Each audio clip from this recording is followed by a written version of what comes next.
नमस्कार मित्रों। मैं डॉक्टर सचिन सितावर।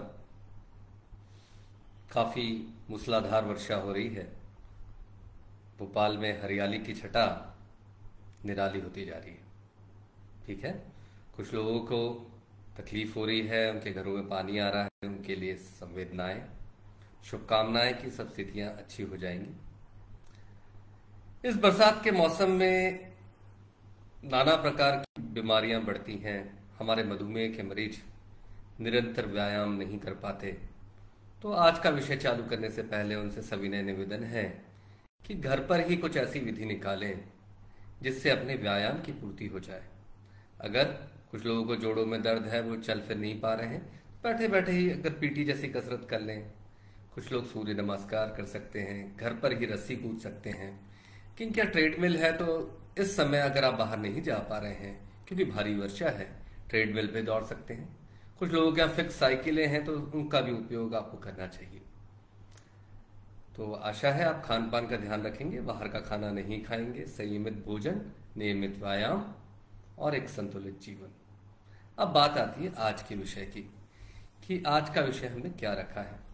बहुत से मित्रों ने, दर्शकों ने, बहुत से हमारे मरीजों ने भी हमसे निवेदन किया कि डॉक्टर साहब, मधुमेह के भी मरीजों में भी ये बहुत देखा जाता है। मेरे क्लिनिक में हर चौथा पांचवा मरीज यही लक्षण लेकर आता है कि डॉक्टर साहब, जब भी मैं खड़ा होता हूँ या मैं खड़ी होती हूँ बिस्तर से या बिस्तर पे करवट लेती हूँ तो अचानक सब कुछ ऐसा गोल घूम जाता है।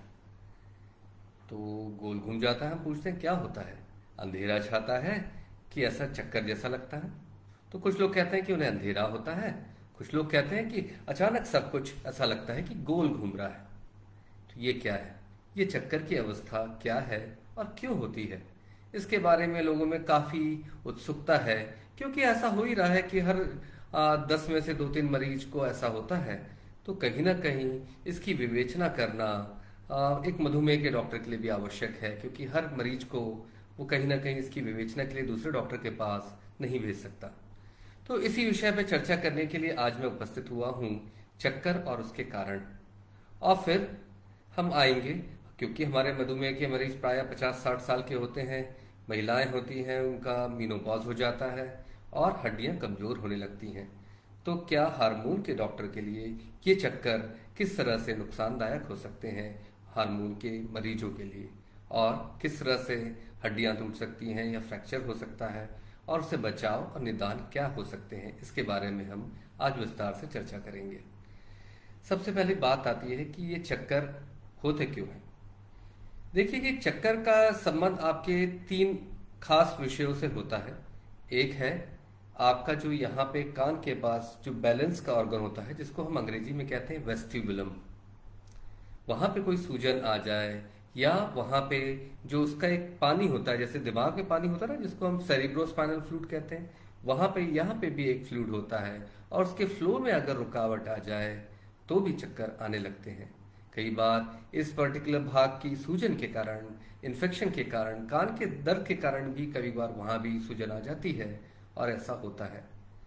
तो ये प्रायः चक्कर के 50 से 60% कारणों में यही होता है।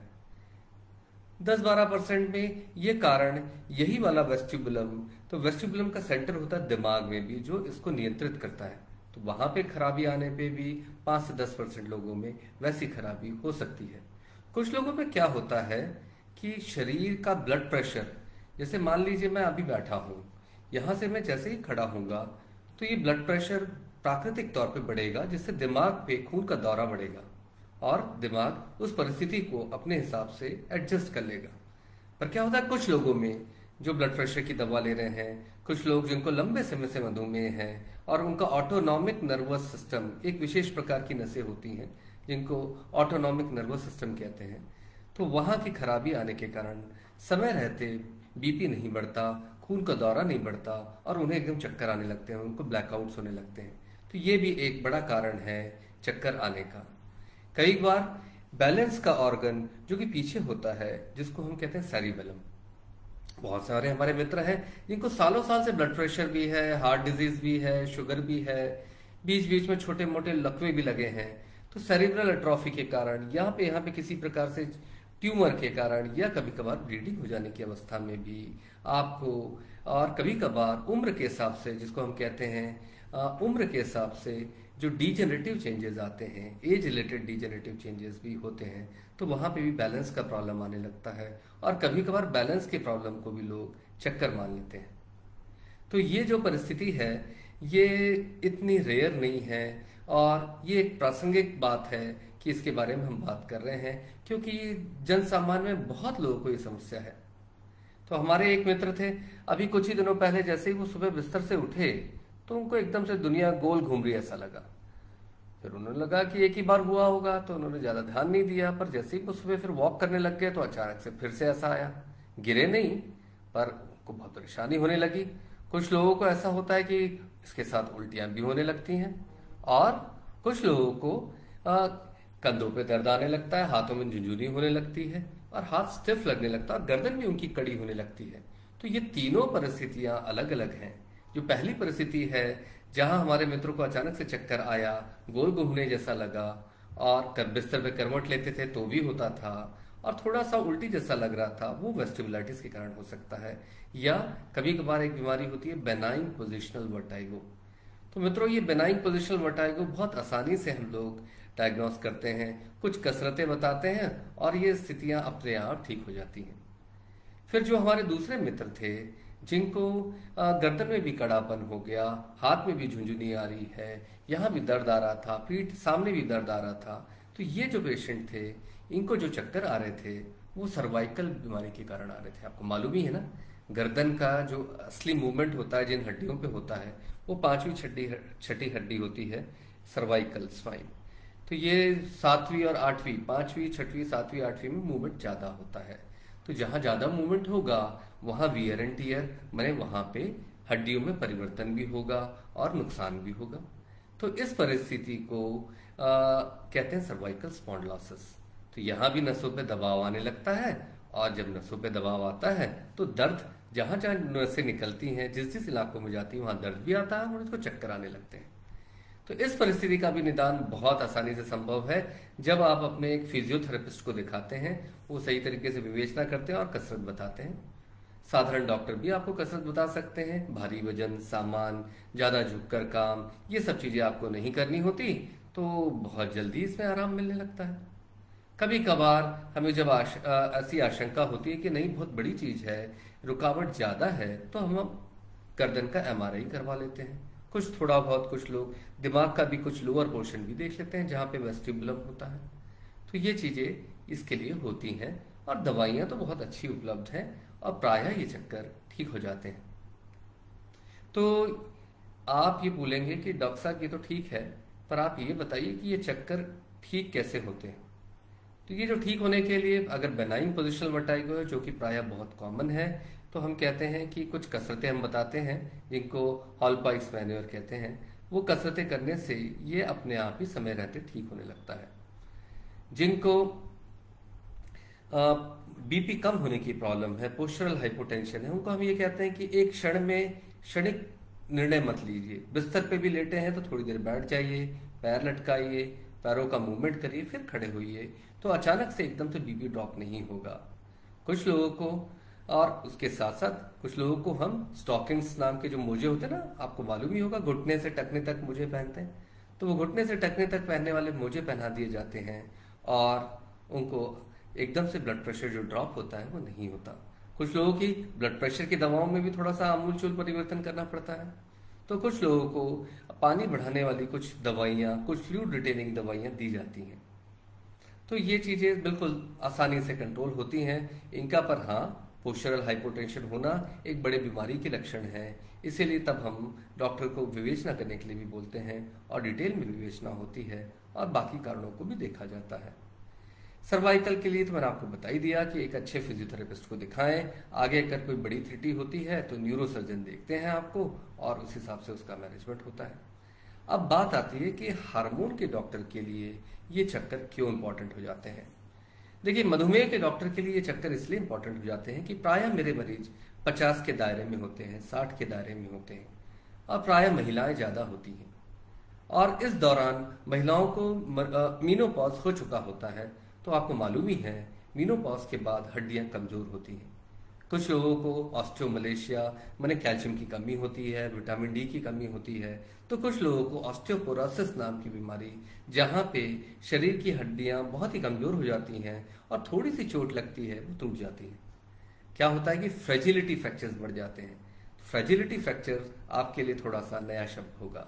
तो क्या होता है ये फ्रेजिलिटी फ्रैक्चर? देखिए, अगर आप घुटने के बराबर हाइट अपनी देखें, आप खड़े हो जाएं, आपके घुटने तक की जो ऊंचाई है एक बहुत छोटी सी ऊंचाई आएगी, मुश्किल से 1.5-2 फीट। तो उतनी ऊंचाई में अगर आप गिर जाते हैं बिना किसी विशेष कारण के और आपको चोट लग जाती है और हड्डी टूट जाती है, तो उसको फ्रेजिलिटी फ्रैक्चर कहते हैं। तो ये फ्रेजिलिटी फ्रैक्चर एक अलार्मिंग साइन है, एक खतरे की घंटी है कि हमारी हड्डियां कमजोर हो रही हैं। तो इसीलिए मधुमेह के डॉक्टर के लिए सबसे ज्यादा सुनिश्चित करने की आवश्यकता है कि चक्कर ना आए। फिर तो चक्कर ना आए तो मधुमेह के डॉक्टर्स करते क्या है?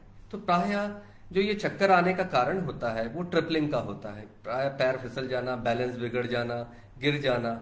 एक उम्र के बाद लोगों में ये टेंडेंसी बढ़ने लगती है, इसकी प्रवृत्ति बढ़ने लगती है। तो हम उनको विटामिन डी नाम का हार्मोन देते हैं, कैल्शियम देते हैं, जिससे प्रायः 100 में से 70% लोगों के ये गिरने गिरने की आदतें बंद हो जाती हैं और गिरते नहीं हैं तो हड्डियां टूटती नहीं हैं। फिर क्या करना चाहिए? पर जिनको ऐसा बैक एक हो रहा है, जिनको मेनोपॉज हो गया है, जो इस दायरे में आ रहे हैं, या वैसे पुरुष जिसमें पुरुष हार्मोन की कमी है, किसी कारणवश अंडकोश में चोट लगी है या किसी प्रकार से हमको अंडकोश ही हटाने पड़े हैं, तो उनमें खास तौर पे ऑस्टियोपोरोसिस के लिए इवेल्युएशन होना चाहिए। नहीं तो 65 साल के ऊपर किसी को भी इस तरह की समस्या है, अगर वो कुबड़ निकल रहा है, हाइट कम हो रही है और 2-3 बार फ्रैक्चर हो गया, तो उनको भी ऑस्टियोपोरोसिस के लिए जांच करनी चाहिए। क्या जांच होती है ऑस्टियोपोरोसिस के लिए? ऑस्टियोपोरोसिस एक ऐसी बीमारी है जहां पे हम कैल्शियम, फास्फोरस और अल्कलाइन फॉस्फेटेस की जांच करते हैं। तो साधारण लीवर फंक्शन टेस्ट में हो जाता है। इन जांचों के बाद अगर कोई खराबी दिखती है तो एक्सरे कराते हैं उस जगह की। एक्सरे हो जाने के बाद हमें शक होता है तो हम डेक्सा स्कैन कराते हैं। तो डेक्सा स्कैन की आजकल उपलब्धता भोपाल में तो बहुत जगह है, मध्य प्रदेश के बाकी शहरों में भी है इसकी व्यवस्था। और डेक्सा स्कैन से हमें पता चल जाता है कि इस बंदे का टी स्कोर क्या है।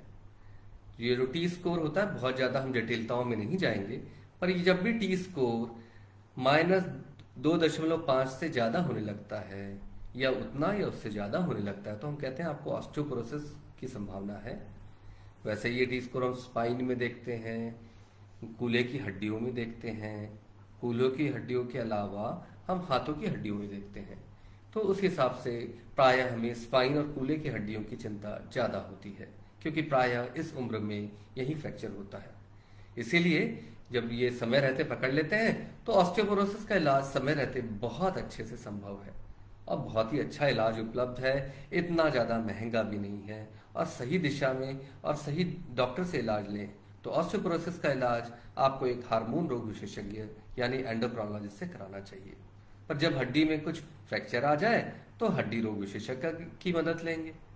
तो विशेषज्ञ की ऑर्थोपेडिक सर्जन की मदद आप लीजिए जब हड्डी में टूट फूट हो, और जब हड्डियां टूटी नहीं है, आपको ऑस्टियोपोरोसिस डायग्नोसिस हुआ है, तो एक सही और सही दृष्टिकोण से मैनेजमेंट आपका एक हार्मोन रोग विशेषज्ञ यानी एंडोक्राइनोलॉजिस्ट ही कर सकते हैं। तो उनकी इसमें महारता होती है और उनकी ट्रेनिंग इस प्रकार होती है।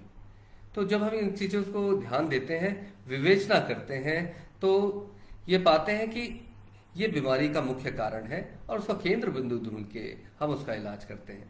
तो आपको जानकर आश्चर्य होगा कि हमारे पास कई बार कैल्शियम की कमी की बीमारी, जिसमें ऑस्टियोमलेशिया कहते हैं, ऐसे भी मरीज बहुत आते हैं, बिल्कुल बेड रिडन अवस्था में आते हैं। और जब हम उनको सही तरीके से इलाज चालू करते हैं, आपको आश्चर्य ये होगा कि केवल कैल्शियम की गोली और वो विटामिन डी का पाउडर आता है ना, कभी कभार जेल भी आते हैं, गोलियां, लिक्विड भी आता है, उनसे ही मरीज 2-3 हफ्ते में उठ बैठ के चलने फिरने लगता है। तो इस तरह की चमत्कारी तरीके से रिकवरी होती है इन हार्मोन की बीमारियों में, जब सही तरीके से विवेचना कर इसका इलाज होता है। तो देखिए, आज हमने बात करी चक्कर के बारे में, और चक्कर के ही बहाने हमने ऑस्टियोपोरोसिस और ऑस्टियोमलेशिया जैसी जटिल बीमारियों के बारे में बात करी। तो किसी को भी अगर चक्कर है तो वो अपने डॉक्टर को दिखाए, जो प्राइमरी डॉक्टर को दिखाएं। अगर आपको मधुमेह है तो अपने मधुमेह रोग विशेषज्ञ को दिखाएं।